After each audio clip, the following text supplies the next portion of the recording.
Good morning friends. आज है 20 मई 2020 और आज के जो भी करंट अफेयर्स के प्रश्न हैं वो लेके आया हूँ मैं इस वीडियो पे।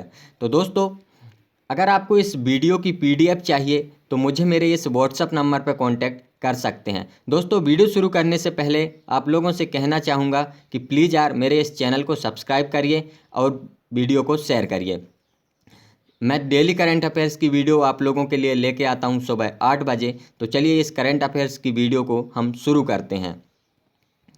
दोस्तों, मैं आपको बता दूं कि हमारी ये करंट अफेयर्स की वीडियो है, ये अगर आप कोई भी एग्ज़ाम जैसे कि UPSC, PSC, IAS, RBI, banking, civil जज, डिस्ट्रिक्ट जज, पटवारी, वन विभाग, आईबीपीएस या फिर पीओ क्लर्क जैसी एग्ज़ामों की तैयारी कर रहे हैं तो ये करंट अफेयर्स आपके लिए बहुत ही महत्वपूर्ण है। इसलिए मेरे इस डेली करंट अफेयर्स के सेशन को फॉलो करिए और हमारे साथ जुड़े रहिए। तो चलिए दोस्तों, हम अब देखते हैं हमारा पहला प्रश्न है हमारा दोस्तों, किस देश की 61वीं घुड़सवार सेना दुनिया में एकमात्र सेवारत अश्वरोही घुड़सवार सेना है? तो दोस्तों, हमारे सामने ये 4 ऑप्शन दिए गए हैं, इनमें से सही आंसर होगा दोस्तों भारत। तो चलिए इस घुड़सवार अश्वरोही सेना के बारे में हम कुछ जान लेते हैं। तो दोस्तों, जो हमारी 61वीं अश्वरोही सेना है, इसका सम्मेलन 1953 में किया गया था दोस्तों। ये जो सेना थी, जो भारतीय रियासतें थी, उनकी सेना थी।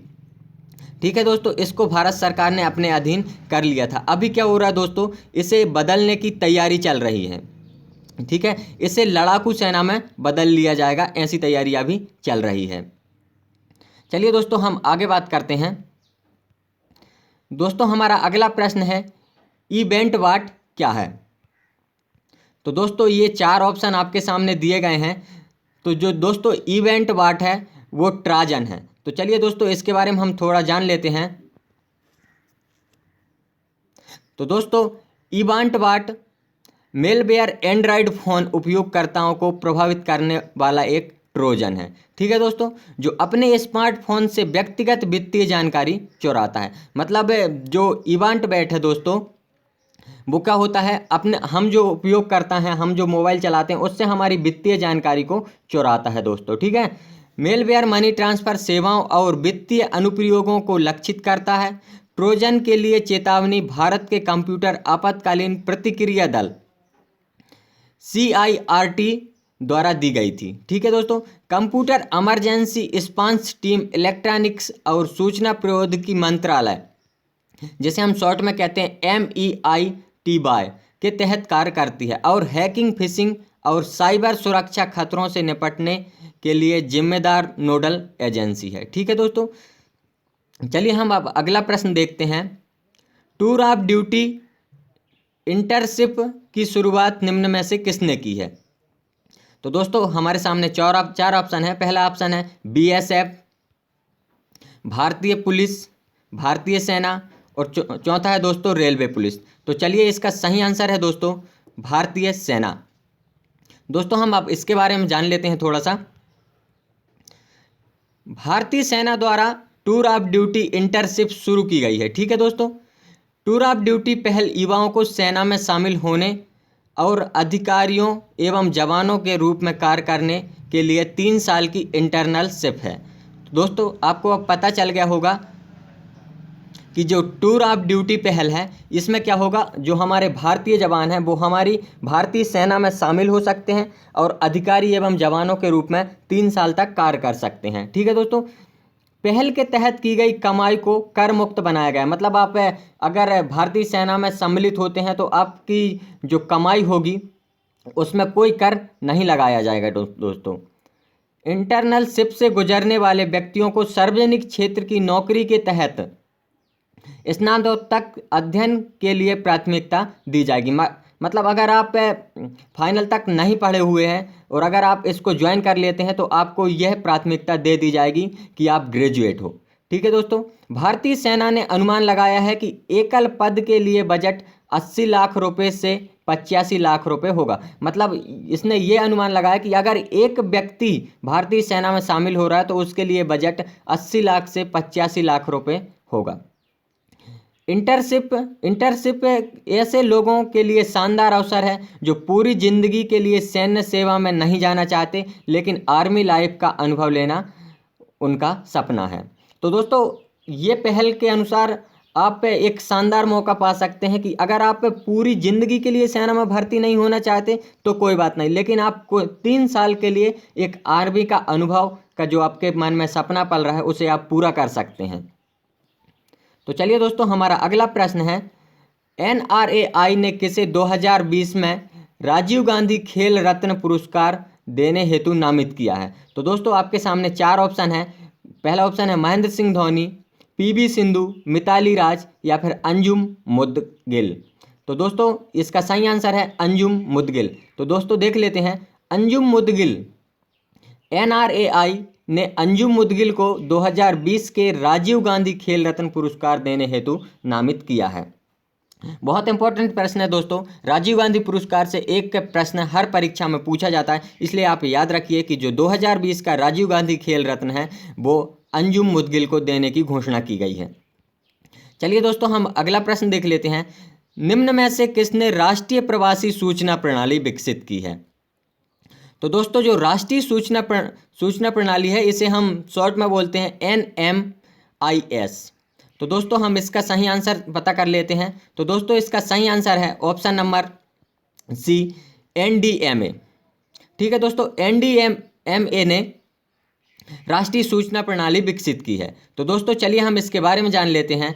राष्ट्रीय आपदा प्रबंधन प्राधिकरण क्या है दोस्तों? राष्ट्रीय आपदा प्रबंधन प्राधिकरण NDMA ने राष्ट्रीय सूचना प्रणाली विकसित की है, जो एक ऑनलाइन डैशबोर्ड है जिसे केंद्र सरकार ने देश भर में तालाबंदी के दौरान प्रवासी कामगारों के सुगम आवागमन और उनके संपर्क अनुगमन की निगरानी और सुविधा के लिए लॉन्च किया है। मतलब दोस्तों, जो हमारे देश भर में जो प्रवासी मजदूर हैं उनके आवागमन की सुगमता और उनसे संपर्क करने के लिए ये प्रणाली को विकसित किया है NDMA ने। दोस्तों, केंद्र सरकार ने श्रमिक की विशेष ट्रेनों और बसों से प्रवासी श्रमिकों की आवाजाही की अनुमति दी है ताकि वे अपने मूल स्थान की यात्रा को सुविधाजनक बना सकें। पोर्टल एक केंद्रीय भंडार बनाए रखेगा और राज्य और जिले को भोजन के साथ साथ भेजने में मदद करेगा। यह प्रणाली क्षेत्र अधिकारियों के स्तर पर अतिरिक्त काम बनाए बिना राज्य के बीच त्वरित संचार में मदद करेगी। वेबसाइट संपर्क अनुरेख जैसी अतिरिक्त लाभ प्रदान करती है, जो समग्र कोविड-19 प्रतिक्रिया कार्य में बहुत लाभदायक और उपयोगी हो सकता है। तो चलिए दोस्तों, हम अगला हमारा 6वां प्रश्न देखते हैं। पहली महिला ह्यूमैंड दोस्तों, पहली महिला ह्यूमैंड इंसान जैसे दिखने वाली रोबोट का नाम क्या है? तो दोस्तों, एक रोबोट बनाया गया है जो पहली महिला है, ठीक है, और ये इस इंसान जैसे दिखने वाली है। ठीक है दोस्तों, तो इसका नाम क्या है ये पूछा गया है। तो दोस्तों, इसका नाम है व्योममित्र। चलिए दोस्तों, हम अब देख लेते हैं व्योममित्र के बारे में। पहली महिला ह्यूमैंड इंसान जैसे दिखने वाली रोबोट का नाम व्योममित्र है दोस्तों, और यह 7 दिन की उड़ान के लिए अंतरिक्ष में अंतरिक्ष यात्रियों के साथ रोबोट जाएगा। ये जो रोबोट बनाया गया है दोस्तों, ये 7 दिन की यात्रा के लिए अंतरिक्ष में अंतरिक्ष यात्रियों के साथ जाएगा।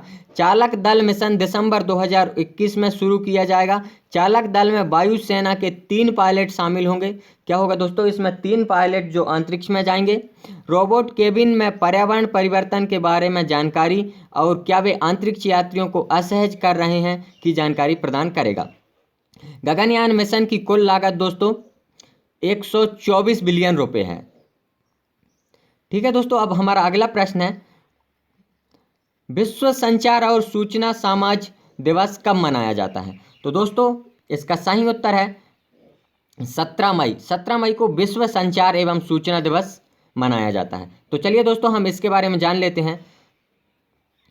विश्व दूरसंचार एवं सूचना समाज दिवस 2020 का विषय था दोस्तों connect 2030 ICTS for the sustainable development goals.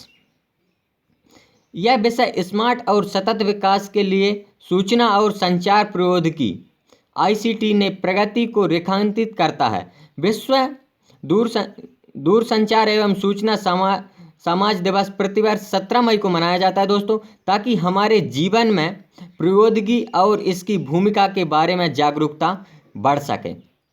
यह हमें दुनिया भर में भौगोलिक दृष्टि से दूर के स्थानों से जोड़े रखने में महत्वपूर्ण भूमिका निभाते हैं। ठीक है दोस्तों, चलिए अब हम अगला प्रश्न देखते हैं।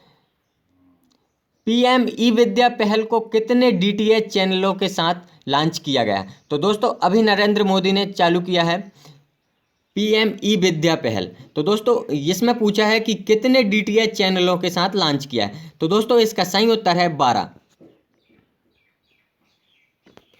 तो दोस्तों हम देख लेते हैं इसके बारे में। पीएम विद्या पहल को 12 डीटीएच चैनलों के साथ लॉन्च किया जाएगा, जिसमें प्रत्येक डीटीएच चैनल 1 से 12 तक की कक्षा के लिए समर्पित होगा। इस पहल की घोषणा केंद्रीय वित्त मंत्री ने कोविड-19 आर्थिक प्रोत्साहन पैकेज के 5वें और अंतिम भाग में की थी। तो दोस्तों पीएम ई विद्या कार्यक्रम डिजिटल और ऑनलाइन शिक्षा के लिए एक मल्टी मोड उपयोग के रूप में कार्य करेगा। तो दोस्तों हम और देख लेते हैं इसके बारे में। पहल के तहत शीर्ष 100 संस्थानों को 30 मई 2020 तक ऑनलाइन पाठ्यक्रम शुरू करने की अनुमति दी गई है।